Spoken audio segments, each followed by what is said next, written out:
Right, hello and welcome to this episode of E30 Winter Work. Now today it's getting interesting. We've got Wilwood front brake calipers for the E30. It's a bit of an upgrade kit. The disc is just slightly bigger, but we're not going mega. But they are 4-pot calipers, but all will be revealed soon. We'll just get on with an unboxing and then I'll show you a bit of fitting and we'll see how this kit goes, whether it's easy or hard to fit. So join us for the fun.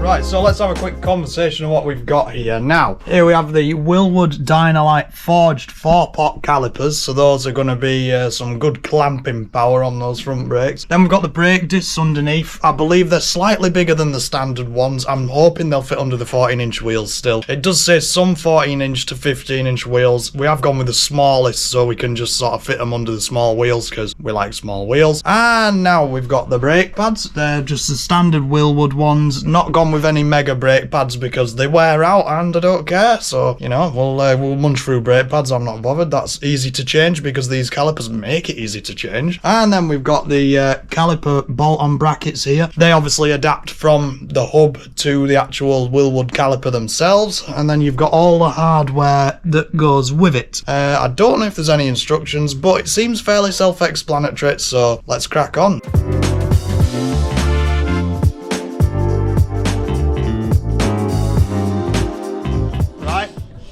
That side's off, onto the next side. Ready for a bit of YouTube magic, eh?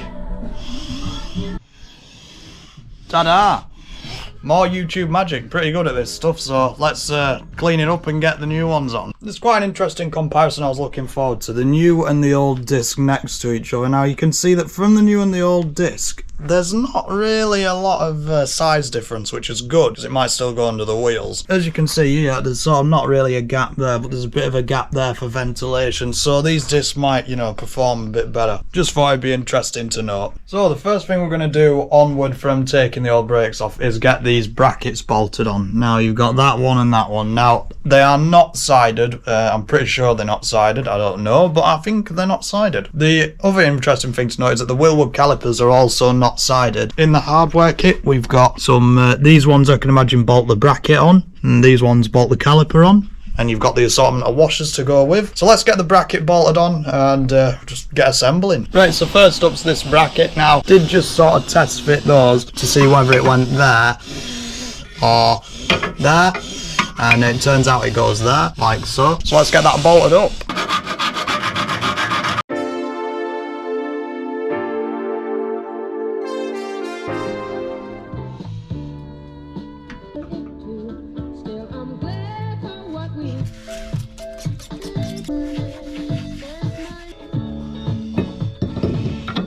Right, so the bracket's bolted on. Now, I actually tried keeping the standard heat shield, but when I put the disc up to it, that bottom piece actually rubs on the back of the disc, and we don't want that. So, let's get that heat shield removed and get the disc on. That nut is knackered, and the problem with that is that I've already swapped them side to side. So, I'm going to need a new nut.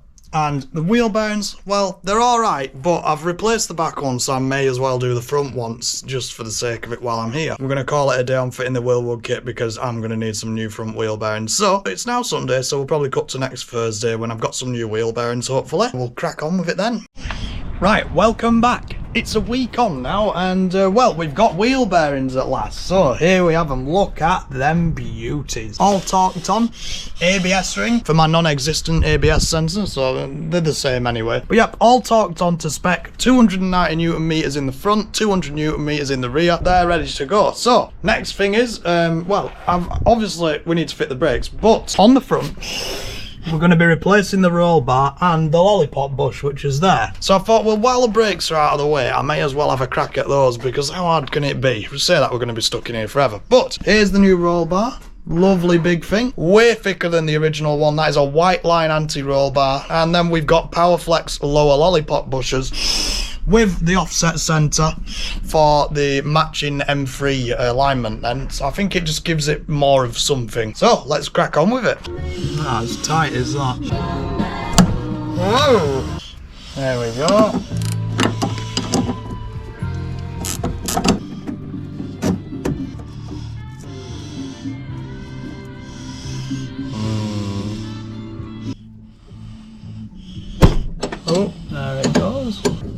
one wasn't as bad.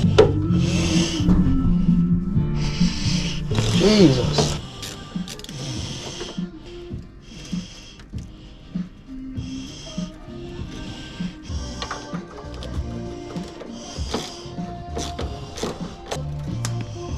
Right, that is the new and the old anti-roll bar next to each other. Now you can see the thickness difference is just unreal. So hopefully that's going to give us a good bit of stability in the front. So let's get it installed. Right, while the roll bar's out, I'm going to go and do the lollipop bushers because they've got more room. So I'll get both of those out, we'll knock them out, waz them back in, roll bar in. Yeah. Right, so I've got the lollipop bushers off. Now there's a little sleeve collar that you need to get off here. So we're going to get that off. You've got to cut it off. So let's do that. And then we can go about getting the rest of the bush out of the lollipop and then onward we go.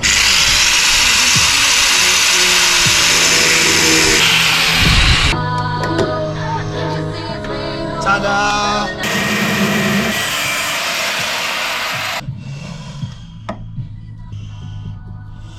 Look at that, way. So the next step of the lollipop bushes is we need to get this little collar out of them. That right there, that piece.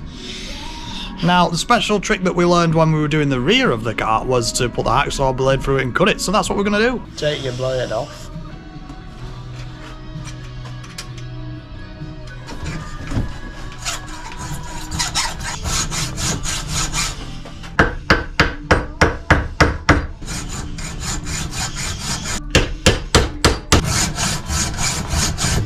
Not proving easy. One down, another one to go. So the lollipop brushes are all prepared and ready. Now, PowerFlex provides really good instructions. As we can see here, we've got instructions on which way to assemble them, what way to put them in, what's the best, easiest way to put them in, and that's the lower arm. They want us to sandpaper that a little bit and then assemble it onto it in that way. So that's what we're going to do. They even show you the orientation of the way that the bush is going to need to be for the accurate alignment. So let's crack on with that. We're going to listen to it and I'm going to roughen that arm up with some sandpaper. Right, let's get these in there. Let's try this then, because this is very much stuck. That doesn't seem to want to go in, so I'll be back. Right, I actually managed to get one in, so now I'll show you the technique I used. It's called a vice, or my amazing press, in other words. But yeah, that's in there. I had to hammer it the rest of the way, but you'll see. So here's the technique. Get the ingenuity. Oh! See, then it starts to go in. Pull your hammer out. Crush it. Crush it. You have to pull it out for this next bit. Take it out, now it's not all the way in. Make sure it's equal to the other one. Right, now, get it in here. There we go, it's in there. Get your big hammer. Look at that. There you have it. Look at that. Right, so, there's the other piece that we've put on. All lubed up. Tap that on with a socket. So, let's see what we can do with this. It should just slide on. Oh yes. Right, that's on there now. Look at that. Right, I've just realised the anti-roll bar links are knackered. That one is bollocks. Off to A to Z, boss man. There we have it. Parts acquired in the MR2 from A to Z, boss man. Yes. Damn. Fresh. They are looking much better than the original ones, and I was told that these are the heavy duty ones, so they've sold me M3 style ones. Oh, sounds like we've got someone turned up. Come to Rob Car Parts. No, yeah? I'm an NPC. Help. Right, the roll bar links are loosely installed, shall we say, just so I can get the actual bar in itself. So let's thread that through the chassis. Let's hope we can get it through.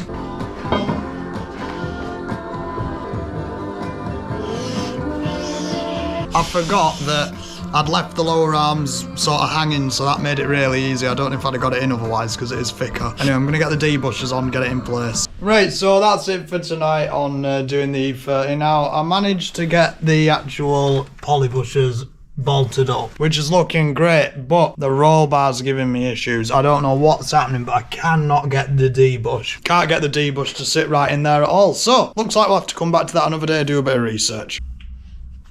There we have it. So, after a lot of pain in the arseness, the roll bar is in. We've skipped a full day since I last spoke to you, and that was all messing with an anti-roll bar. So that gives you an idea of how difficult it was. But, there you have it.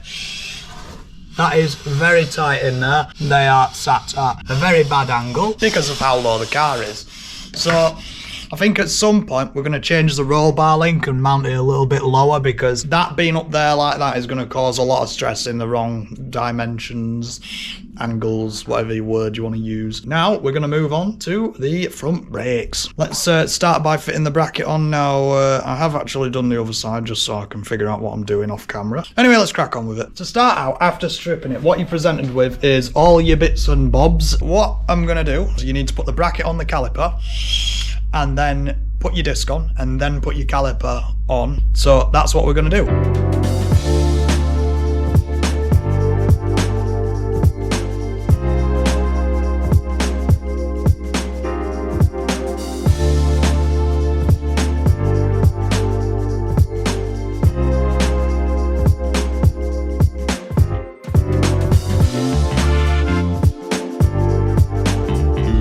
So now that's bolted to that, let's get the disc, and for some reason it required a bit of modification. That hole for bolting in wasn't in exactly the correct spot, so I had to file it out a little bit, but it'll do the job. It's only for the little screw that holds the disc. I don't even need it technically. Anyway, let's get it greased up and get the disc on.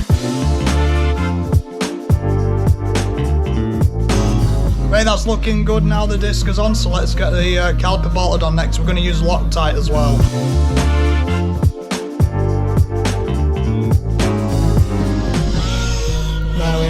That's the caliper on. That's how the bracket looks. Next up, pads in. Right, so before we fit the pads, we need to grease them up. Now, a lot of people use copper grease, which is okay, but this is proper braking grease, and it's just a lot better. It's what you should use. Copes with heat better than copper grease, all that kind of stuff. And copper grease is bad for rubbers. This isn't bad for rubbers. So, let's grease up the pads in the correct way and get them slotted in.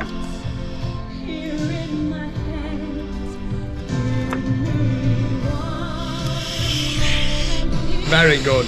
Obviously, we've got his pads in, we've got them all greased up. Now, they are lovely and secure in there. It's a caliper and a carrier in one. That's what they are. They're just brilliant. So now, we need to get the safety pin in. So I'll show you that.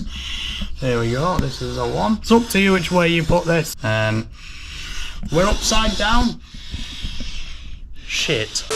Nice big split pin all the way through.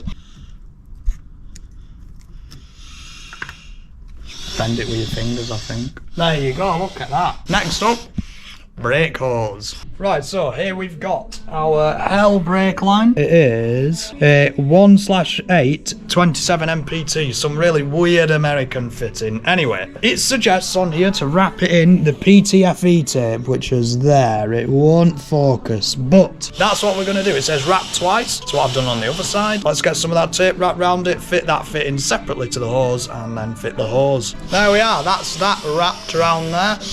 Now, an interesting instruction it does state is to actually thread it in thread that round clockwise, because obviously when you thread the piece in, you're spinning it clockwise, so it'll pull it tighter as such. So let's get that threaded in. Brand new clip that goes where you're sat, so you're gonna have to move.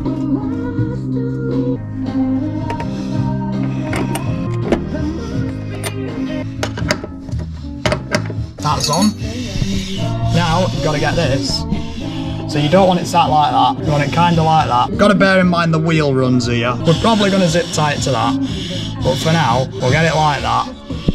So I'll nip it up. There it is. All done.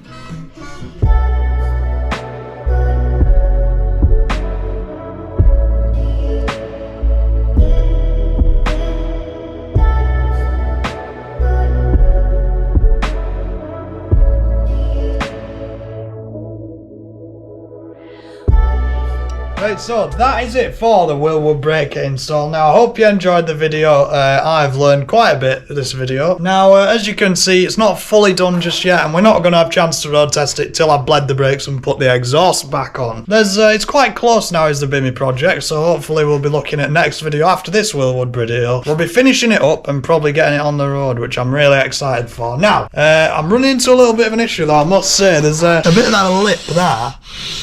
That lip, when you try to put something on, is causing us not to be able to tighten it fully. Now, I've got spacers I'm putting on anyway, so if I get the spacer to fit over that and then I get the wheel bollard on round that, that's going to work just fine. So, that is my plan. That's it for this video. I hope you've enjoyed watching me fit some rather expensive big brakes. And, well, stay tuned for more. And, yeah, if you like this video, give it a like. If you want to comment what you want to see with a Bimmy. Or comment what you want to see on the channel in general. Oh, that was it. Subscribe to see more. See you next time.